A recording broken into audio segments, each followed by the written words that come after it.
Hindi channel में आप सभी का स्वागत है। तो दोस्तों, आज मैं बात करने वाली हूँ यूपीएचएससी की परीक्षा से संबंधित। तो जैसे कि आप सभी जानते हैं कि आयोग के गठन की जो बात है उसको मंजूरी मिल चुकी है।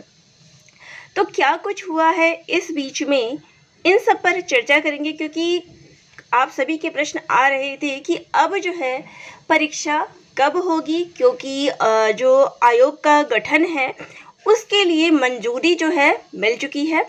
तो ऐसे में प्रक्रिया जो है कैसे स्टार्ट होगी, कब से स्टार्ट होगी, परीक्षा तिथि कब तक हो सकती है, तो ये सभी जो है आपके प्रश्न मन में आ रहे थे और आप प्रश्न भी पूछ रहे थे कि अब परीक्षा जो है कब होनी संभावित है। तो यहाँ कुछ शारीरिक अस्वस्थता थी, तबीयत खराब थी, जिसकी वजह से मैं बीच में वीडियो नहीं बना पाई, लेकिन टेलीग्राम पे मैंने आप सभी को इसके बारे में सूचनाएं ज़रूर दे दी थी। चलिए एक वीडियो के थ्रू भी मैं आप सभी को ये सारी चीज़ें बता देती हूँ।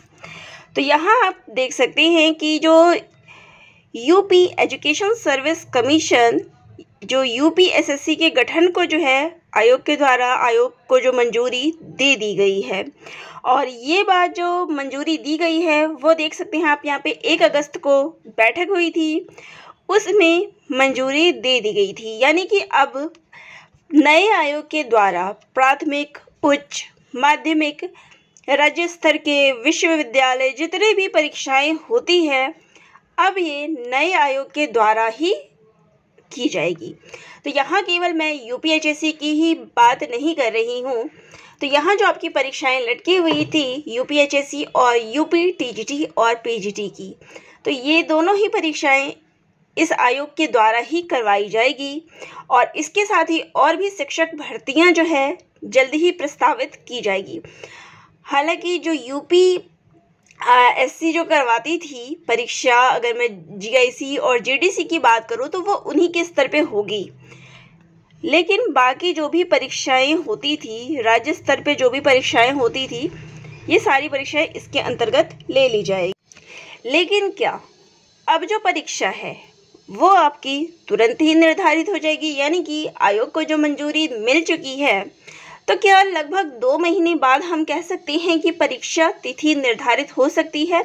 तो ऐसा बिल्कुल भी नहीं है, क्योंकि अब इसके पीछे रीज़न क्या है। आप सभी बहुत ही ज़्यादा एक्साइटेड हो रहे थे कि अब आयोग को जो है मंजूरी मिल चुकी है, तो अब हमारी परीक्षाएं जो है जल्द से जल्द हो जाएगी।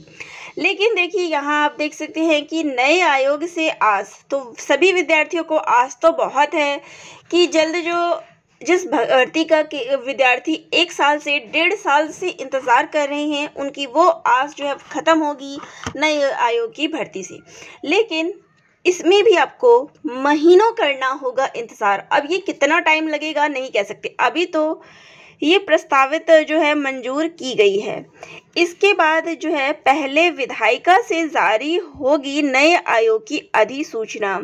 यानी कि अब जो है इस को कैबिनेट में जो है मंजूरी तो मिल चुकी है, लेकिन अब इसको, तो यहाँ आप देख सकते हैं कि पहले आयोग के मसौदा विधानसभा से पास होने के बाद, तो ये जो है मंजूरी तो मिल गई है, लेकिन अब जो है इसको विधानसभा में पास किया जाएगा। उसके बाद राज्यपाल के हस्ताक्षर होने के बाद जो है उसकी अधिसूचना जारी होगी। ठीक है, उसके बाद एक अध्यक्ष और 12 सदस्यों के चयन की प्रक्रिया में कम से कम 1 से 1.5 महीने का समय लगेगा। उसके बाद प्रयागराज में नए आयोग का कार्यालय बनाया जाएगा। यानी कि इतनी सारी प्रक्रिया जो है होगी।